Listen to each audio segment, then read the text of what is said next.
game we have covered on this channel before. When I talk about the symbolism and deep storylines in the game, sadly, a lot of people's eyes start to glaze over.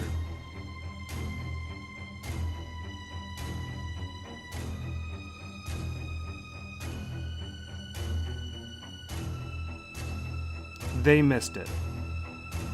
The part of the game that really and truly set it apart from other horror games.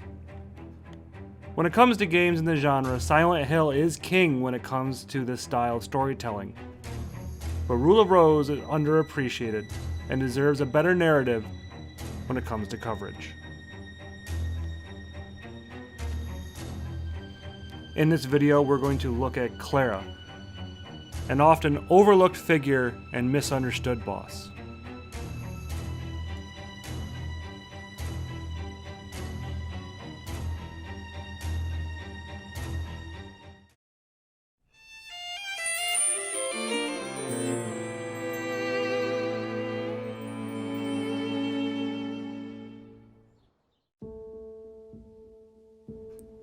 The story of Clara is a rather heartbreaking one. Born in 1914, she was significantly older than the other girls in the orphanage, so she wasn't part of the same nonsense the other girls were a part of, like the aristocrat society. She would have been around 15 or 16 when Jennifer was there, and was actually rather separated from the others. With a note from Hoffman's diary, it is insinuated that she's been there for a rather long period of time, saying that Clara has grown up.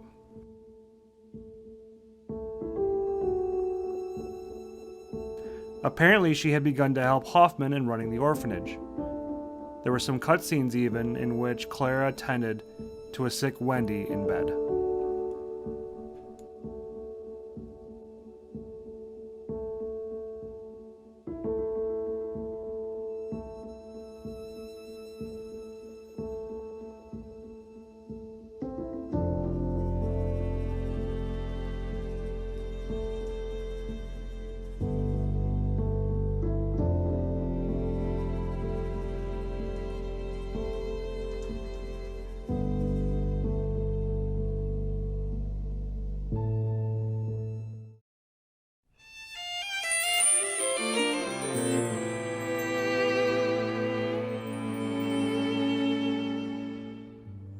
Rule of Rose is a game where they are pretty good about not showing everything that is going on.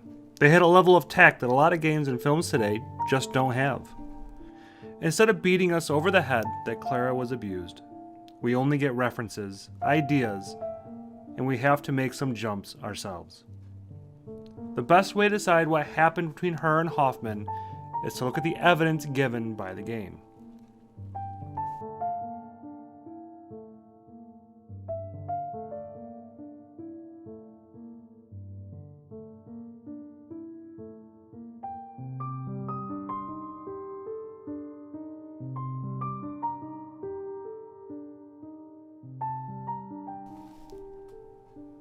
The first one only implies there's some weird things going on between the two. When you play the Cloverfield chapter of the game, you can interact with a drawer in the room with Clara, who quickly jumps up and stops you from accessing the contents. Nothing major here to be able to point to there being anything horrible, but this is just the start. Clara's movements in the game are concerning as well, especially in a scene where she can be seen walking behind Hoffman. There seems to be several ways to interpret these movements according to the fan base, and either of them are more than credible considering what we know about the game. Shuffling and moving in a manner that could either indicate a fear response or one of pain. And this is where the game takes a very dark turn, because one of the theories is from abuse. There are several words I'm aware YouTube doesn't like, so you can only imagine where this game is going to go. In the Mermaid Princess chapter, Clara can be seen being escorted by Hoffman. When Jennifer looks through the keyhole, we're able to see part of the scene with Hoffman caressing an unseen figure in a bed. Clearly, Clara was still a minor. In the chapter The Funeral, We have yet another troubling scene with Hoffman in which he is forcing Clara to clean the floor, in which he is standing above her, inserting his dominance over her. The most disturbing evidence is actually an unused audio clip found later. It's cold in here. How can I get out? What do I do? What do I do? But I don't want to go outside. But I don't want to stay in here either.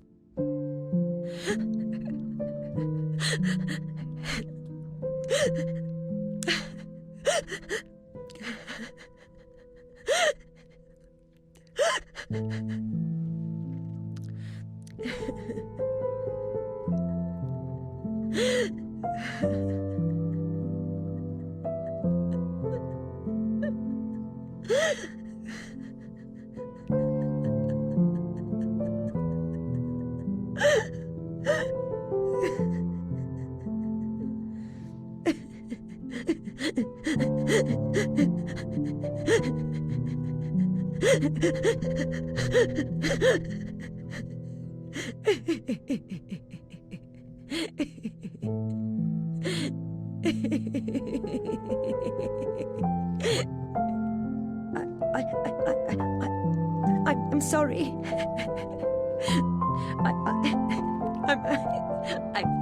I'm sorry. So sorry. Please forgive me. Forgive me. Forgive me, please. I won't do it again.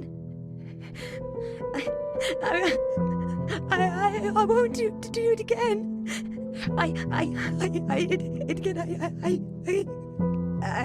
Help me. I'm all alone.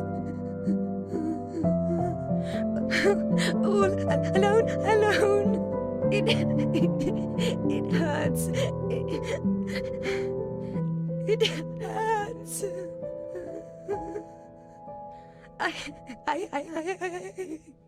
I don't want to be alone. Nothing I do makes it better. Nothing.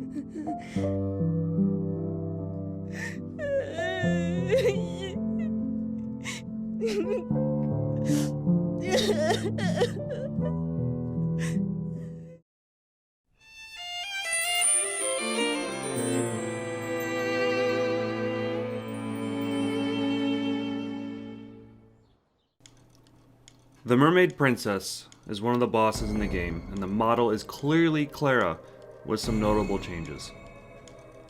She's managed to develop gills on her wrists and ribs, most likely a sign of cutting and self-mutilation.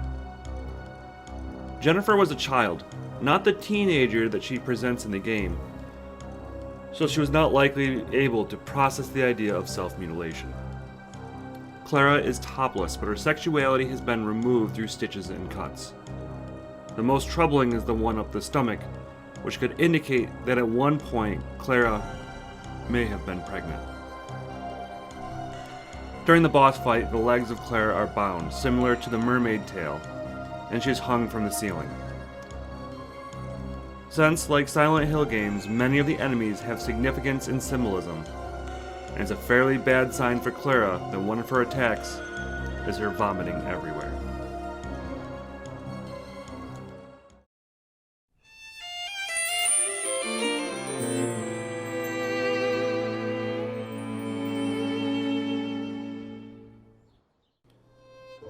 Clara could not have had a good end.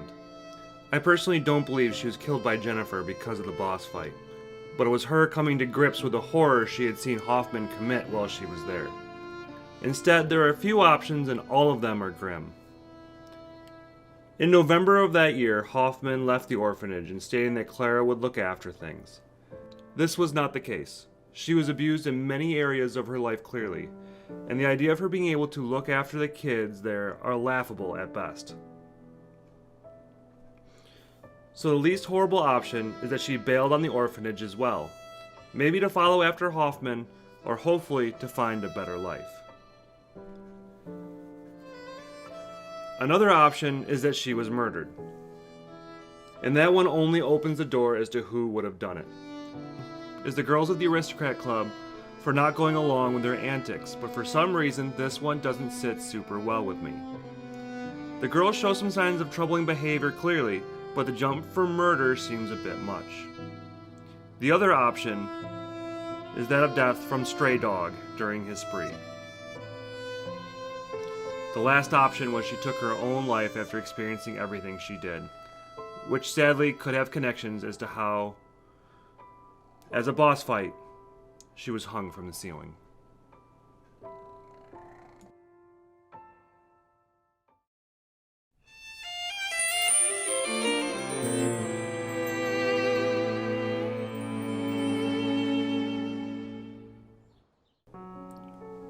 Rule of Rose has so many moments that have been glossed over. In fact, the game outside of YouTube is practically forgotten.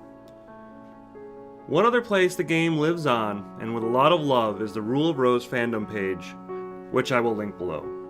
They have a Discord as well. Sadly, I had to leave that one and many others to simplify my life, but they are an amazing resource for this game. I'm not sure how many videos I end up making on Rule of Rose, but I hope this is the start of research for you. A nudge in the direction for you to start your own deep diving process and maybe seeing what I see in this game. It's deeply flawed, but the story is something that comes back to me whenever I talk about good horror games.